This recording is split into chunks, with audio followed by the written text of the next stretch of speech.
तो last time हमने आपको बता दिया था कि सिंगल पेज एप्लीकेशंस क्या होती हैं, उसकी क्या प्रॉब्लम्स है, एसपीए की क्या प्रॉब्लम्स है। और हमारे पास रिएक्ट नहीं था तो भी तो हम एप्लीकेशन बनाते थे। लेकिन रिएक्ट कहाँ पे एग्जिस्ट करता है, क्यों हम रिएक्ट यूज करें। ठीक है, ये सारी चीजें हम ऑलरेडी डिस्कस कर चुके हैं। थ्योरेटिकल मैंने आपको बता दिया था।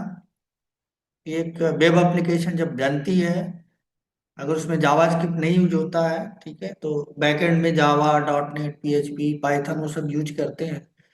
जो डायनेमिक वेब एप्लीकेशंस होती है, ठीक है, जो पेज बना के वहाँ पे नहीं रखा होता, वो एक प्रोग्राम होता है बैकएंड में जो आपके लिए पेज बना के रखता है और फिर रिक्वेस्ट करते हैं तो देता है। लेकिन उसकी प्रॉब्लम ये है, हैवी होने की वजह से रन टाइम पे ज़्यादा मतलब फास्ट नहीं होता।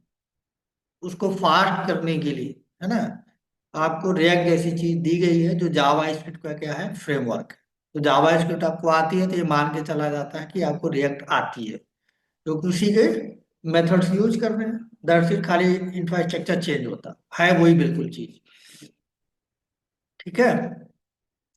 अब यहाँ पे हमें जावा को इंस्टॉल, जैसे कोई भी प्रोग्रामिंग लैंग्वेज अगर आप देखें तो जब इंस्टॉल करना होता है तो आपको क्या मिलता है, आपको मिलता है उस प्रोग्रामिंग लैंग्वेज का सॉफ्टवेयर। जैसे जावा को इंस्टॉल करेंगे तो जावा के इंस्टॉल के केस में आपको क्या मिलेगा, जेडी की जावा डेवलपमेंट किट सॉफ्टवेयर मिलेगा जो नेट से काम। जेडीके का अलग अलग वर्जन है, वो आप डाउनलोड करेंगे। डॉट नेट वाले अलग करते हैं, पीएचपी वाले अलग करते हैं, पाइथन वाले अलग करते हैं, ना। सब सॉफ्टवेयर अपने अपने लैंग्वेज के अकॉर्डिंग उन्होंने कंपाइलर इंटरप्रेटर बना रखे हैं जिसका यूज करके आपको पहले वो इंस्टॉल करना होता है। यहाँ पे थोड़ा सा अलग है। ठीक है, यहाँ पे यार रिएक्ट पढ़ तो आप क्या रहे हैं, रिएक्ट। लेकिन रिएक्ट का कोई ऐसा सॉफ्टवेयर नहीं होता कि रिएक्ट को आप इंस्टॉल करें। तो फर्स्ट टाइम मैंने इस चीज को देखा था तो मुझे लगा रिएक्ट तो सॉफ्टवेयर होगा जिसको मुझे इंस्टॉल करना है। बाद में जब वहां पे गया तो देखा कि नहीं, रिएक्ट जैसी नाम बस है, रिएक्ट जेएस, लेकिन इसके लिए दूसरी सॉफ्टवेयर इंस्टॉल करना होता है जिसको बोला जाता है नोड जेएस।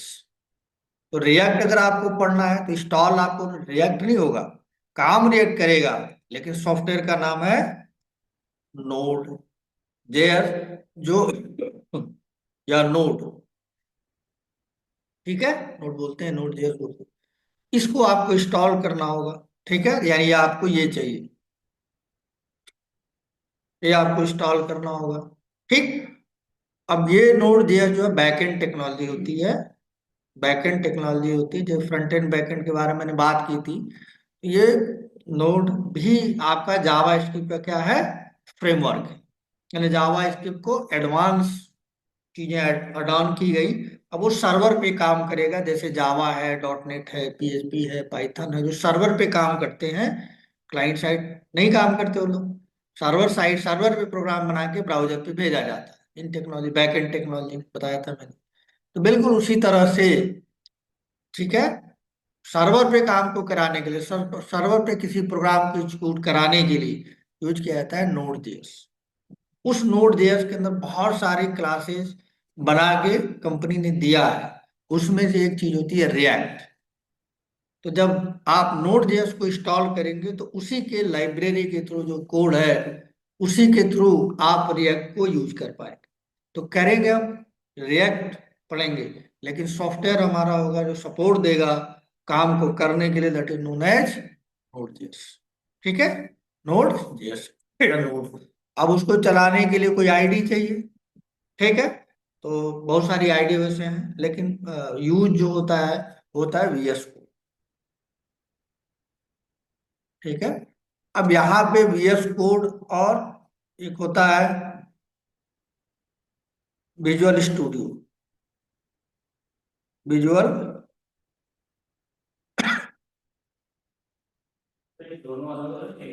वही बताने की कोशिश करना, कंफ्यूज रहते हैं लोग। Visual studio, S T T D, S T U D I. ठीक है, ये एक्चुअल में जो डॉट नेट पढ़ा होगा वो जानता होगा। डॉट नेट वाले इसको यूज करते थे, अब तो डॉट नेट में मार्केट में है नहीं, पुराने लोग ही काम करते हैं, नया डेवलपमेंट उसका नहीं होता, कहीं पढ़ते हैं लोग, है ना। तो विजुअल स्टूडियो डॉट नेट को यूज करने के लिए बनाया गया है। तो विजुअल स्टूडियो जो है अलग है, और विजुअल बीएस कोड जो है अलग है, दोनों माइक्रोसॉफ्ट का प्रोडक्ट है। आपको अगर ये इंस्टॉल करोगे, ये इस पे नहीं आपका कोड काम करेगा, ये तो डॉट नेट के लिए बनाया गया है। तो वीएस कोड बिल्कुल अलग है, और दोनों ही माइक्रोसॉफ्ट की टेक्नोलॉजी है। ठीक है, माइक्रोसॉफ्ट का ये भी एडिटर है, ये भी एडिटर, लेकिन ये डॉट नेट वालों के लिए। और आई थिंक ये 7 से 8 जीबी का है, 7 to 8 जीबी का है ये। ठीक है, तो इसको आपको नहीं देखना है, इसको नहीं इंस्टॉल करना है। ये डॉट नेट वाले करते थे, अभी भी अगर आप जाकर नेट पे देखेंगे तो आप इसको इंस्टॉल कर सकते हैं। 1.5-2 घंटा है तो इंस्टॉलेशन भी इसमें लगता है, और हैवी सिस्टम चाहिए आपको, कम से कम i7 से होना चाहिए, नहीं तो वो आपका सिस्टम ही नहीं काम करेगा। तो मैं इसकी बात नहीं कर रहा, मैं बात कर रहा हूँ इसकी वीएस कोड की, ये आपको इंस्टॉल करना है। ये भी माइक्रोसॉफ्ट का, ये भी माइक्रोसॉफ्ट का। ठीक है, लेकिन डॉट नेट वाला ये करेगा।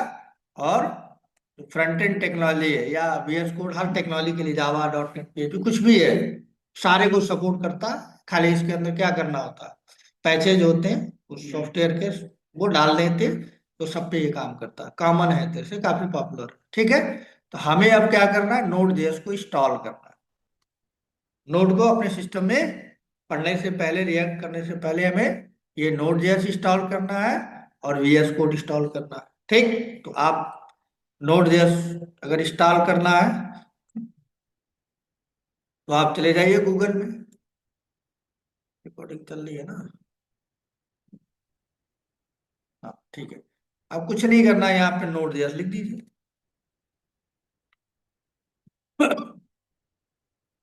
नोड जेएस, हाँ सिंपल सा, जैसे सारा सॉफ्टवेयर। तो ये आपको यहाँ पे मिल जाएगा नोड जेएस। अब यहाँ पे देखिए क्या है कि नोड जेएस एक 25.50 करेंट वर्जन है, और जो ऊपर वाला है ये नोड, डाउनलोड नोड, इसको आप क्लिक करेंगे, यहाँ पे देखिए ये क्या आ रहा है, ये आ रहा है आपका VS 24। ठीक है, और किस वर्जन के लिए दे रहा है, यहाँ पे विंडोज है, विंडोज आपके पास है तो विंडोज लिखिए, मैक है तो मैक के लिए, लिनक्स है तो लिनक्स के लिए। ठीक है, और कंटेनराइजेशन होता है, अगर आपने डेवऑप्स जैसी चीज जानते हैं तो वहां पे डॉकर्स होते हैं।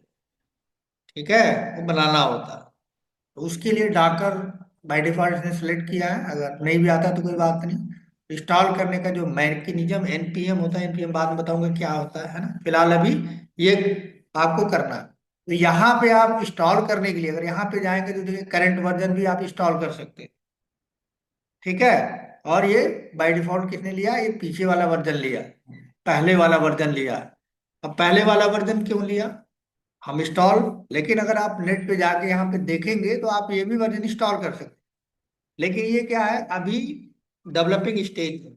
कोई एप्लीकेशन बनाएंगे, वहां कुछ कोड चेंज कर रहे हैं, तो आपका बना बनाया एप्लीकेशन अगर ये डाल देंगे, ठीक है, तो बना वाला एप्लीकेशन अगर कुछ चेंज कर रहे हैं और वो आपने उसके हिसाब से कोड नहीं लिखा, और आज आपने लिख दिया, आज चल रहा है, कल को हो सकता है वहां पे चेंज करें, उसमें बदलें, तो उस केस में आपका काम करना बंद कर देगा। तो जब भी आप नोड को इंस्टॉल करें, इस बात का ध्यान रखिए, जो वर्जन करंट चल रहा, करंट वर्जन चल रहा, उससे एक पीछे वर्जन इंस्टॉल कीजिए। ठीक है, और आज एक से 2 साल पहले जब आप इस लिंक को क्लिक करते थे तो यहाँ पे बाय डिफॉल्ट जो करंट वर्जन आता था, लेकिन ये चीज कंपनी को भी पता लगा, उसने क्या किया, लेटेस्ट वर्जन से एक वर्जन पीछे ही अपने आप आपको डिफॉल्ट दिखेगा। तो पहले हम पढ़ाते थे तो पहले बताते थे कि भाई लेटेस्ट से एक पहले वर्जन, जिसको बोले थे कि लिखा हुआ LTS। ठीक है, तो इसका मतलब लेटेस्ट वर्जन से पीछे वाला वर्जन, लॉन्ग टाइम सपोर्ट इसको बोलते हैं, LTS मतलब लॉन्ग टाइम सपोर्ट। मतलब ये इसमें डेवलपमेंट अभी नहीं हो रहा है, बना के इन्होंने रख दिया है, पूरी तरह से वर्किंग में है, लेटेस्ट वर्जन पे हो रहा है। ठीक है, तो ये जावास्क्रिप्ट लाइब्रेरी का कम से कम 3 मिलियंस उसके कोड्स हैं। तो अगर कहीं कुछ चेंज किया तो गड़बड़ हो जाएगा, आपका एप्लीकेशन चलना बंद हो जाएगा। तो बेस्ट ऑप्शन क्या है, आपको जो लेटेस्ट करेंट वर्जन है उससे एक वर्जन पीछे इंस्टॉल करना चाहिए, जो पहले के अगर पहले किसी ने पढ़ा है तो वहां पे क्या होता था, जो चाहिए वो इंस्टॉल कर लीजिए। तो किसी किसी स्टूडेंट के नहीं चलता था, किसी में चलता था, किसी में कुछ इशू कुछ, तो यहाँ पे लॉन्ग टाइम सपोर्ट के लिए कंपनी ने क्या कि जब भी आप डाउनलोड बटन पे क्लिक करेंगे, ठीक है, वर्जन नहीं बताएंगे तो बाय डिफॉल्ट कौन सा आएगा, जो भी करंट चल रहा होगा उसका पहले वाला वर्जन आएगा, जिस वर्जन को कहते हैं LTS, लेटेस्ट टाइप सपोर्ट। ठीक है, तो हम यही करना है, हमें कुछ नहीं करना है, नथिंग, इतना ध्यान रखना। यहाँ पे अपने आप आ जाएगा, आप करने की जरूरत नहीं कि लास्ट टाइम जब हम पढ़ाते थे तो यहाँ पे क्या करना होता था, मुझे करना बोलना पड़ता था, अब नहीं बोलना है। अब इन्होंने, कंपनी वालों ने अपडेट कर दिया है कि जो भी लेटेस्ट वर्जन होगा उससे एक पीछे वाला वर्जन बाय डिफॉल्ट यहाँ पे आ जाएगा, तो आपको कुछ नहीं करना। बस आप यहाँ पे क्या कीजिए, जो भी सिलेक्ट किया है, ये 64 बिट है आर्किटेक्चर, आप इंस्टॉल कर लीजिए। छोटा सा सॉफ्टवेयर है देखिए, तो ये इंस्टॉल हो जाएगा। क्या हो जाएगा, ये इंस्टॉल हो जाएगा यहाँ पे। आप देखिए,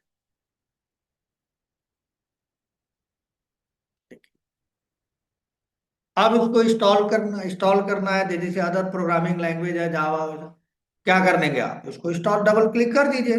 ठीक है, तो क्या हो जाएगा, इंस्टॉल हो जाएगा ये। देखिए, इसको बोला जाता है इंस्टॉलर, ये इंस्टॉलर है, सॉफ्टवेयर नहीं है। जब इसको करेंगे और नेट कनेक्ट होगा तो ये ऑप्शन आएगा, नो डियर सेटअप वीजा। ठीक, अब इसको नेक्स्ट करेंगे और यहाँ पे इसको कर लीजिए, चेक कर लीजिए लाइसेंस एग्रीमेंट। तो यहाँ पे देखिए क्या होगा, जब ये इंस्टॉल होगा तो सी जहाँ पे भी आपका ऑपरेटिंग सिस्टम होगा, अगर विंडोज की बात करें तो क्या होगा, वो सी के प्रोग्राम फाइल्स के अंदर नोड जेएस नाम का एक फोल्डर बनेगा। ठीक है, नोड जेएस नाम का एक फोल्डर बनेगा और इस फोल्डर में जाके इंस्टॉल हो जाएगा, अगर कोई बात आप चेंज नहीं करते हैं तो। लेकिन अगर आप चेंज करना चाहते हैं तो चेंज भी कर सकते हैं, ड्राइव सीट एफ ड्राइव में कहीं और ड्राइव है तो उसमें दे सकते हैं। लेकिन रिकमेंडेड ये है कि जहाँ पे ये सीट, जहाँ पे ऑपरेटिंग सिस्टम हो वहीं पे बाय डिफॉल्ट पाथ लेके जाएगा। ठीक है, नेक्स्ट कर दिया। अब यहाँ पे देखिए, जब नोड जेएस मिलता है तो क्या क्या आपको अवेलेबल होता है डॉक्यूमेंटेशन, नोड जेएस का रन टाइम इन्वायरमेंट। ठीक है, run time environment NPM run time environment मिलता है।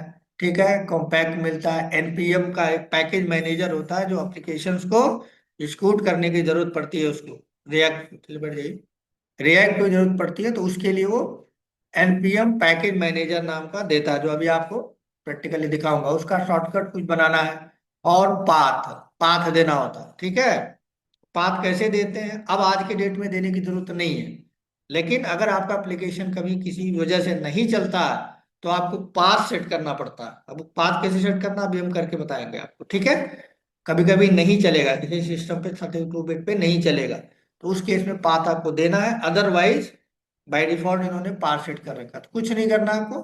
नेक्स्ट, यहाँ पे देखिए automatic install the necessary tool that allow to, आप चाहते हैं कि रिव्यूज के लिए, जो भी रिएक्ट की प्रोग्रामिंग के लिए या किसी भी तरह की प्रोग्रामिंग जो नोड जेएस के करस्पॉन्डिंग जो लाइब्रेरी यूज करती है उसमें कुछ टूल्स होते हैं, जैसे चॉकलेटी है, इस तरह के टूल्स हैं, नेसेसरी है, बाद में इंस्टॉल ना करना पड़ रहे, तो आप इसको इग्नोर भी कर सकते हैं और कर भी सकते हैं। तो बेस्ट ऑप्शन है इग्नोर मत कीजिए, इसको कर लीजिए कि जरूरत पड़ेगी आगे तो फिर हमको इंस्टॉल करना पड़ेगा अननेसेसरी चीजें। ठीक है, तो आप इसको क्या कीजिए, चेक कर लीजिए और चेक करके नेक्स्ट कर दीजिए।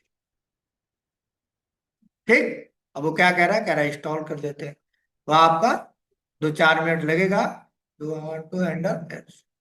ठीक है, नो हमको करना दिया तो क्या है, दोबारा से हमने एस क्लिक कर दिया था।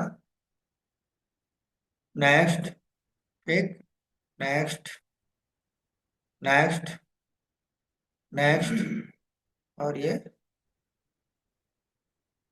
इंस्टॉल। अब ये क्या होगा, आपके सिस्टम में इंस्टॉल हो जाएगा।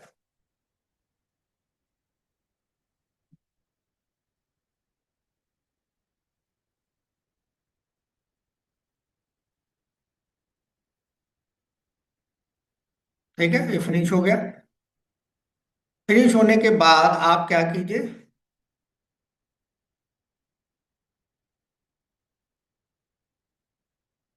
किसको कर दीजिए?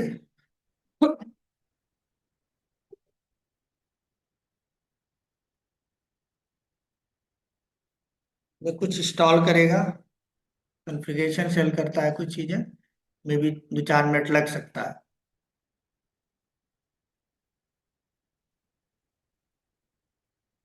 ठीक है, अब जाके आप देखिए जरा इंस्टॉल हुआ कि नहीं हुआ। तो कहाँ जाना है? जहाँ आपका, देखिए पहले फोल्डर देख लीजिए, यहाँ पे एक फोल्डर बन गया होगा। ये देखिए हुआ 31 तारीख का है ना। इसके अंदर देखिए ये सब चीजें हैं। ठीक है, जब सॉफ्टवेयर है, एनपीएम है, ये सब है ना। ये सॉफ्टवेयर होना चाहिए आप में। अब ये जो सॉफ्टवेयर है, ये विंडोज के अलावा है, मतलब विंडोज तो नहीं डाला था। तो कोई भी एप्लीकेशन जब किसी प्रोग्रामिंग लैंग्वेज की डालते हैं, ठीक है, तो विंडोज को ये बात बतानी पड़ती है कि भाई मैं ये डाल रहा हूँ, आप इसे चलाना। लेकिन अगर आप सी इंस्टॉल करते हैं या कोई आईडी इंस्टॉल करते हैं, तो आईडी जब अपने आप पाथ सेट कर लेता है कि चलाना है। जैसे मान लीजिए आप एमएस ऑफिस इंस्टॉल कर रहे हैं, वर्ड इंस्टॉल कर रहे हैं, तो वर्ड जब इंस्टॉल करते हैं तो आप अपना रिज्यूम सी ड्राइव में रखिए, डी ड्राइव में रखिए, एफ ड्राइव में रखिए, कहीं भी रखिए। जब आप उसे क्लिक करते हैं तो सॉफ्टवेयर तो आपने सी ड्राइव में डाला था, लेकिन आपका रिज्यूम तो डी ड्राइव में है। लेकिन फिर भी आप उस रिज्यूम पे जब क्लिक करते हैं, वर्ड डॉक्यूमेंट पे क्लिक करते हैं, तो अपने आप वो लिंक ऑपरेटिंग सिस्टम के पास रिक्वेस्ट जाती है कि भाई ऑपरेटिंग सिस्टम उसको ओपन करो। तो वो जाके ऑपरेटिंग सिस्टम के पास बटन क्लिक करने का मतलब है क्या, ऑपरेटिंग सिस्टम से कह रहे हैं उसको स्टार्ट करो। अब वो सॉफ्टवेयर होना चाहिए। तो आप सॉफ्टवेयर को कहाँ जाके देखेगा, C drive, D drive, F drive, कहाँ जाके देखेगा कि है कि नहीं है? क्योंकि वर्ड आपने डाल दिया और आपका मस वर्ड नहीं है, तो क्या स्टार्ट होगा, वर्ड आएगा? नहीं आएगा, है कि नहीं?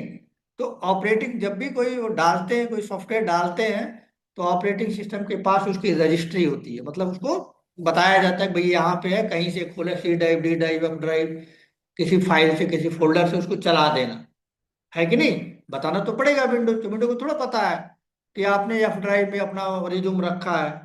जब क्लिक करेंगे एफ ड्राइव से रिक्वेस्ट जाएगी उसके पास कि भाई इसे ओपन करो, तो कहीं ना कहीं तो खोजेगा। अगर मुझे कहा, आप कहो कि सर यहाँ पे दे दो, कोई बैग है, बैग दे दिया, और कहा कि भाई ऐसे ऐसे जरा मोबाइल निकालिए, अब मुझे पता होना चाहिए ना कि मोबाइल कहाँ है, पहले आगे वाले डब्बे में है, पीछे वाले में कहाँ है। तो वहीं तो जाके मैं सर्च करूंगा। तो अगर बता दिया जाए तो बेस्ट ऑप्शन है, ना बताया जाए तब भी खोजा जा सकता है, नो डाउट। ऐसा नहीं सब खोजो एक एक लाइन बाय लाइन। लेकिन विंडोज जब, तो आपको बताना पड़ता है, उसी को बोलते हैं पाथ सेट करना, मतलब लोकेशन आप बताओ। ठीक है, कई बार सिस्टम के साथ कॉन्फ़िगरेशन सेट नहीं होता है तो आपको बताना पड़ता है। ठीक, तो कैसे बताएंगे, ये लोकेशन आप इसको बता दीजिए कैसे। यहाँ पे जो प्रोग्राम फाइल्स है इसी के अंदर तो है। ऑपरेटिंग सिस्टम यही जाके सी प्रोग्राम से खोजेगा, जब भी ऑपरेटिंग चलेगा तो इसी में तो खोजेगा। तो यहाँ पे उसको फोल्डर बताना पड़ेगा, भाई यहाँ है, नोड जेएस में चले जाइयो, और वहां से हम जो काम करवाएंगे करके दे दिए। बाय डिफॉल्ट तो सेट होता है, पहले वाले वर्जन में नहीं था, अभी लेटेस्ट वाले वर्जन में इन्होंने दे दिया 16 वर्जन के बाद। लेकिन फिर भी कभी आपके सिस्टम में नहीं चलेगा, तो नहीं चलेगा तो प्रॉब्लम फेस करना पड़ेगा। बेस्ट ऑप्शन क्या है, इस फोल्डर को खोल लीजिए, नोड जेएस को खोल लीजिए, खोला आपने, ये आ गया सी ड्राइव का प्रोग्राम फाइल, और ये वाली चीज यहाँ से इसको सेलेक्ट कर लीजिए। ठीक है, ब्लू कलर का हो जाएगा, उसको कॉपी कर लीजिए, और कॉपी करके ऑपरेटिंग सिस्टम को बता दीजिए। कैसे बताते हैं, एक इन्वायरमेंट वेरिएबल होता है। आप यहाँ पे अपने कंप्यूटर में या लैपटॉप में, जहाँ भी है, कोई भी डिवाइस यूज कर रहे हैं, तो यहाँ पे देखिए है, इसमें कंप्यूटर वाले पे माई कंप्यूटर लिखा होगा, किसी में पीसी लिखा हुआ कुछ है, तो ये वाला ऑप्शन पे जाके राइट क्लिक करेंगे, प्रॉपर्टी। ठीक है, तो प्रॉपर्टी में जाएंगे तो यहाँ एडवांस सिस्टम सेटिंग आएगा, एडवांस सिस्टम सेटिंग, इस पे जाइए। इस पे जाने पे ये बहुत सारे टैब्स आपको, ये इसे बहुत सारे टैब्स आप मिलेंगे, इस टैब पे जाना, एडवांस टैब पे जाना। और एडवांस टैब पे जाके आप यहाँ पे देखिए लिखा है इन्वायरमेंट वेरिएबल, लिखा है इन्वायरमेंट वेरिएबल, तो यहाँ पे आपको क्या करना है, इन्वायरमेंट वेरिएबल जाके क्लिक करो। देखो यहाँ ये आ रहा है, तो यहाँ पे लिखा है यूजर वेरिएबल पार एचपी, हमारा लैपटॉप एचपी है। ठीक है, और यहाँ पे भी कुछ लिखा, आप चाहे तो पाथ यहाँ भी सेट कर सकते हैं, आप चाहे तो पाथ यहाँ भी सेट कर सकते हैं। समझ रहे हैं?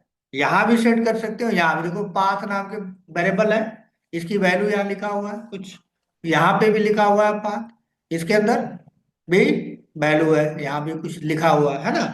तो जब इंस्टॉल होता है विंडो तो बहुत सारे पाथ सेट होते हैं, यहाँ पे अगर आपने इस पे करा सेट है और कुछ गड़बड़ हुआ तो कोई फर्क नहीं पड़ेगा, आपका विंडोज चलता रहेगा।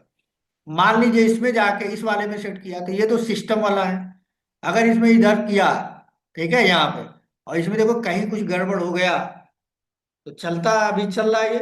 जब सिस्टम शट डाउन करोगे रीस्टार्ट करोगे, तो अगर पाथ नहीं मिला विंडो का, थोड़ा सा भी काम वाम में इसमें हट गया, जैसे मान लो ये गड़बड़ हो गया रूट वाला, ये हटा कर देख लेना, जिसको ऑपरेटिंग सिस्टम डिलीट होने का डर नहीं है, इसको चेंज कर देना और फिर कंप्यूटर बंद करके फिर स्टार्ट करना, तो कुछ नहीं चलेगा, खराब आपका विंडो गया, स्टार्ट नहीं होगा, क्योंकि बूट ही नहीं करेगा, है ना। तो बेस्ट ऑप्शन क्या है कि इसको भाई टच मत कीजिए, यदि एक्सपीरियंस है तो ठीक है, अगर पता है आपको, ठीक है, नहीं तो इसमें कर लो। इसमें करने से क्या फायदा होगा?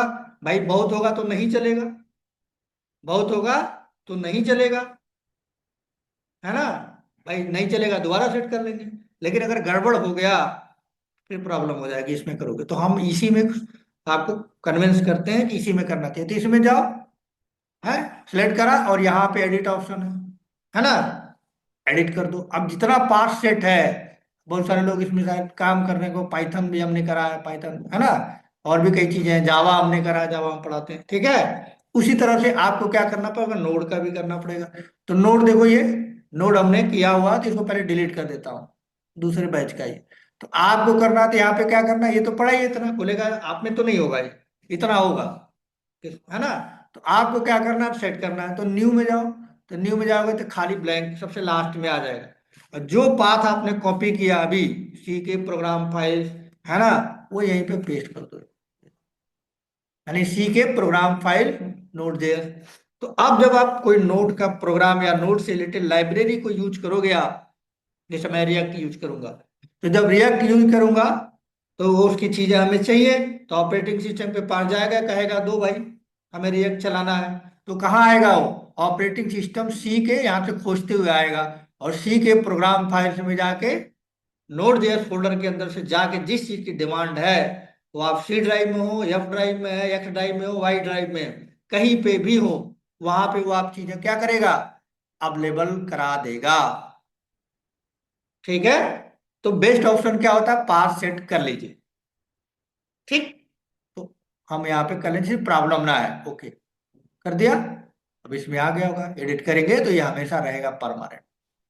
तो इस तरह से जितने भी टेक्नोलॉजी है यहाँ पे हम यूज करते हैं, जावा वाले, जावा जावा में पढ़ाता हूँ, जावा करा हुआ देखो 17, है ना। तो अब ये कुछ नहीं करना आपको, अब ओके कर दीजिए। अब ये काम आपका हो गया, ये हो गया आपका इंस्टॉलेशन, क्या हो गया, ये इंस्टॉल हो गया। अब आपको पैसे पैसे पता चला, आपको कैसे पता चला कि इंस्टॉल हुआ कि नहीं हुआ? भाई पता भी तो हो, हमने लिख तो दिया, लेकिन हो सकता है हमने कुछ गड़बड़ किया हो, या कहीं कुछ और हमने प्रॉब्लम क्रिएट किया हो, है ना। तो हम क्या कर सकते हैं, पता तो होना चाहिए ना कि भाई जो चीज हम डाल रहे हैं वो सही से काम कर भी रहा है कि नहीं कर रहा है। तो अगर आप चाहो तो उसको चेक कर सकते हो कि आपका नोड जो इंस्टॉल हुआ है वो ऑपरेटिंग सिस्टम उसको समझ पा रहा है कि नहीं, क्योंकि अगर समझ नहीं पा रहा होगा तो आप कोई एप्लीकेशन चलाएंगे, बना के पता चला सब बना चुके और नोड जैसे रन ही नहीं कर रहा, है ना। तो कमांड प्रॉम्प्ट पे आप जाइए, कमांड प्रॉम्प्ट, ठीक है, कमांड प्रॉम्प्ट विंडोज का, ये कहीं सी ड्राइव, एफ ड्राइव, कहीं पे भी यहाँ लिखिए कमांड, ठीक है। कमांड प्रॉम्प्ट पे जाइए और कमांड प्रॉम्प्ट पे इस तरह से खुल जाएगा, हमारा सी ड्राइव, एचपी, आपका कुछ और होगा, मुझे नहीं पता क्या होगा, विंडोज आपने डाला होगा तो पड़ा होगा, कुछ होगा आपका। तो यहाँ इसको बोलते हैं कमांड प्रॉम्प्ट, या इसको सीएमडी बोलते हैं, या इसको डास भी बोलते हैं, डिस्क ऑपरेटिंग सिस्टम, जो किसने बनाई थी, किसने बनाई थी ये चीज? अरे भाई बिल गेट्स बनाया था ये, हाँ, माइक्रोसॉफ्ट नहीं बनाई थी, बिल गेट्स बनाया था, खुद बनाया था ये ब्लैक एंड व्हाइट वाला। भाई इसके बाद कंपनी स्टार्ट किया, और वो जो आप ग्राफिकल देख रहे हो, बटन क्लिक कर रहे हो, फोल्डर वोल्डर बना रहे हो, वो उसकी कंपनी ने बनाई था, इसने तो उस बिल गेट्स ने ये बनाया था, डास, इसको डास, डिस्क ऑपरेटिंग सिस्टम, जो ब्लैक एंड व्हाइट में था, इसी का यूज करके अभी लेटेस्ट जो है विंडोज 8, विंडोज ये सब जो आप यूज कर रहे हो वो है, उसी का है। लेकिन वो इंजीनियर्स उसके बनाए थे, और ये किसने बनाया था? हाँ, बिल गेट्स ने बनाया था। ठीक। तो आप ऑपरेटिंग सिस्टम के पास सारी इंफॉर्मेशन होगी तो आप पता कर सकते हो कि भैया हमने इंस्टॉल किया, उसका क्या स्टेटस है बताओ। उसके लिए हमको लिखना होगा क्या? नोड। ये कहाँ लिख रहे हो? ये लिख रहे हो कमांड प्रॉम्प्ट। एक कमांड प्रॉम्प्ट किसको है? विंडोज का है। तो वहां पे लिखो और बताओ कि क्या है। तो उसके लिए एक स्विच आता है, जैसे बटन है, लाइट जलाना है तो बहुत सारा है ना स्विच। तो स्विच होता है -V। वी मतलब वर्जन। जैसे ही इंटर करूंगा ऑपरेटिंग सिस्टम के पास जाएगा। वो कहाँ जाएगा? सी में जाएगा, प्रोग्राम फाइल्स के अंदर जाएगा, और उसके अंदर जो हमारा सॉफ्टवेयर है फोल्डर में इंस्टॉल है, नोट जेयर उसके अंदर जाएगा, और उसका वर्जन जो होगा वो दिखा देगा, अगर उसे समझ में आया होगा तो। नहीं तो नहीं, मना कर देगा कि बैड कमांड। और नहीं तो मैं गलत लिख देता हूँ, देखो यहाँ वन कर दिया। अब उसको समझ में नहीं आएगा तो क्या बोलेगा? कुछ गड़बड़ बोलेगा, हमको नहीं पता, बैड ऑप्शन, ये तो गलत चीज है। उसको नहीं पता, तो ये कमांड से उसको बताया गया है वी से इंटर करो। है कि नहीं इंस्टॉल? तो जब भी आप इंस्टॉल कीजिए, पार्ट सेट कीजिए, उसके बाद जरूर देख लीजिए, जरूर देख लेना चाहिए कि सही से काम कर रहा नहीं होता है। अगर नहीं आता है तो दोबारा से अनइंस्टॉल करके फिर से इंस्टॉल कर लीजिए। इतना समझ में आया कि कैसे पार सेट करेंगे, कैसे आप उसमें लगाएंगे। इतना आपने करना है, कोई बड़ी बात नहीं, बहुत सिंपल सा काम है। बिना पास भी चल सकता है। हाँ चलेगा, लेकिन किसी 32 बिट ऑपरेटिंग सिस्टम पे कॉन्फ़िगर नहीं होता, नहीं चलता, नहीं चलता। तो हम क्यों ऐसा करें कि आपका कन्फ्यूजन 11 मैंने चेक ही नहीं किया, क्योंकि विंडोज 11 वर्ष है नहीं। तो पता चले आपका ना चले तो दिन भर आप फिर एक हफ्ते तक बैठे रहोगे। तो आप पहले पास सेट मत कीजिए, डायरेक्टली वैसे ही चला दीजिए नोड भी। ठीक है, इंस्टॉल करने के बाद चल जाए तो ठीक है, अदरवाइज पास जरूर सेट कर लीजिए। नहीं चलता है तो सेट कर लीजिए, चल जाए तो कोई बात नहीं। वैसे चलता है इलेक्ट्रॉनिक में, ये जो चेक ऑप्शन हमने करा ना तो वो पास सेट कर देता है। अब ये इन्होंने देने लगे हैं, पहले पहले नहीं देते थे। पाइथन के साथ भी ये पास सेट नहीं करना पड़ता। जावा के साथ करना मैंडेटरी है, नहीं करोगे तो नहीं चलेगा। कुछ टेक्नोलॉजी है .NET की, नहीं करोगे तो नहीं चलेगा। लेकिन आईडी के साथ यूज करते तो देना जरूरी नहीं होता, तो है ना? 11 पे भी चलता है बाय डिफॉल्ट। 11 पे भी हाँ चल रहा है, विंडोज हाँ, तो 11 चल पे रहा भी तो चल ठीक है, रहा सपोर्टेड है, कोई बात नहीं। लेकिन जब है। प्रॉब्लम आता है प्रॉब्लम, हमने देखा है बहुत सारे लोगों को आता है। ठीक है, तो बेस्ट ऑप्शन क्या है कि कर लीजिए। अगर आपका चल जा रहा, नहीं करने का मत मत करिए, कोई दिक्कत नहीं। लेकिन सिचुएशन ना आए, प्रॉब्लम ना आए, है ना? क्योंकि हमारे कंपनी में काम करता है जावा के साथ है ऐसा। तो लोग आईडी चलाते हैं जनरली। तो बहुत प्रोजेक्ट बड़ा था वो, हमने किया था, और बात का किसी को पता ही नहीं था, वो चला रहे थे। मतलब 2 घंटे लग गए, उसको आउटपुट ही नहीं दे रहा, क्योंकि उसका एनवायरनमेंट सेट ही नहीं था। फिर परेशान थे, फिर बात ये तो, अरे क्या हो गया क्या हो गया प्रोजेक्ट में। फिर गए हम देखे पाथ, पहले हमने पाथ ही देखा कि क्या अंदर पाथ ही नहीं सेट है उसका। फिर जैसे ही पाथ किया, सेट किया, चलने लगा। तो क्या कर दिया तुम जादू का? कुछ ना किया था, बेसिक हमको स्ट्रांग है, और कुछ ना किया। पाथ सेट किया, पाथ है नहीं। और आईडी ने पाथ सेट ही नहीं किया था, और आज रुचि हम लिख फ्यूज का आज वो सेट ही नहीं करा। पुराना वर्जन कोई रहा होगा, नहीं करा, वो चलाए जा रहा है, चलाए जा रहा है, 2-2 घंटे से। यार क्या हो गया यार, क्या हो गया? तुम बेसिक अंडरस्टैंडिंग हो तो सब चीजें पता होनी चाहिए, जरूरत पड़े तो आप चला पाओ, है ना? यहाँ पे हो गया हमारा कि हमने नोड का पाथ सेट कर लिया। ठीक। अब हमें क्या करना है, हम पढ़ चुके हैं सारा प्रॉब्लम्स क्या है और हम क्यों रिएक्ट यूज करें। अब हमें एक सिंपल सा एप्लीकेशन बनाना है, जो हर प्रोग्रामिंग लैंग्वेज में बनाया जाता है, चाहे जावा में हो तो हेलो वर्ल्ड, PHP में हो तो हेलो वर्ड, .NET में हो, कोई भी चीज पढ़ोगे तो हेलो वर्ड से बात होती है कि मैसेज कैसे प्रिंट करा जाता है या वेबसाइट कैसे चलाई जाती है। फिर बाद में अपना कोड उसमें लिखा जाता है, एक बार चलाने आ जाए। ठीक है। तो यहाँ पे चलाने के लिए क्या करना होगा, आपको पहले एक फोल्डर बनाना था जिसको बोला जाता है वर्क स्पेस। मतलब जहां पे आप प्रोजेक्ट बनाएंगे, जहां पे आप प्रोजेक्ट बनाएंगे उसको क्या बोलते हैं? Work space. उसको बोलते हैं, टेक्निकल बोलते हैं वर्क स्पेस। तो मुझे प्रोजेक्ट बनाना है, C ड्राइव बनाना है, F ड्राइव बनाना है, जहां बनाना है, जिस फोल्डर के बनाना है उस फोल्डर के अंदर आप बना लीजिए। कैसे बनाना है मैं आपको जहां लगे वहां बनाइएगा।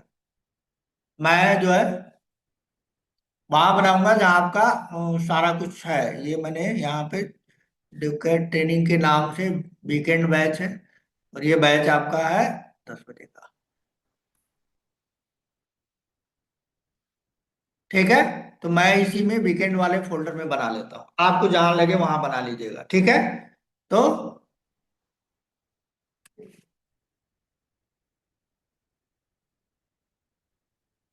नाम, आप यहाँ पे, मैं नाम इसका देता हूँ रिएक्ट।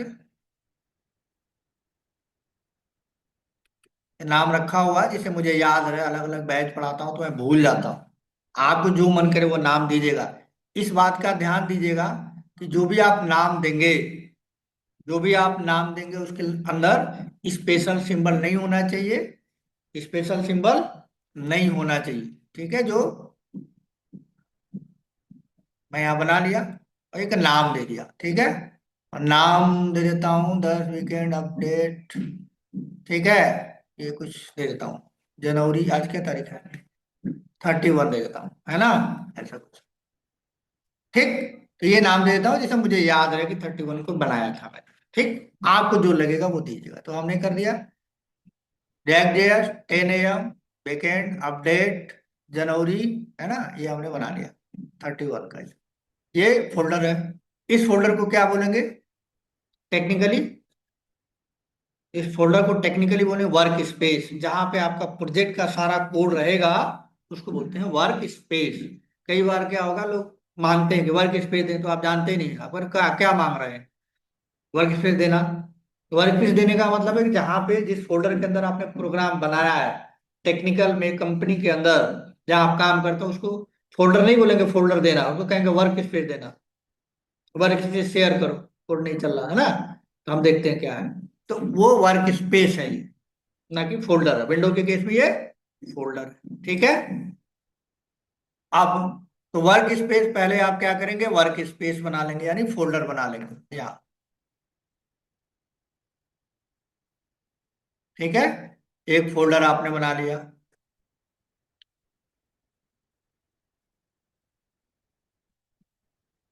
फोल्डर, और इसको क्या बोलते हैं, वर्क स्पेस।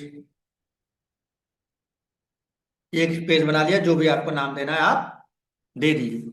अब इस फोल्डर को क्या करना है, इस फोल्डर को आपको कोडिंग कहाँ करेंगे, VS कोड में। तो आपके पास VS कोड भी है, सबके पास आई थिंक होगा VS कोड।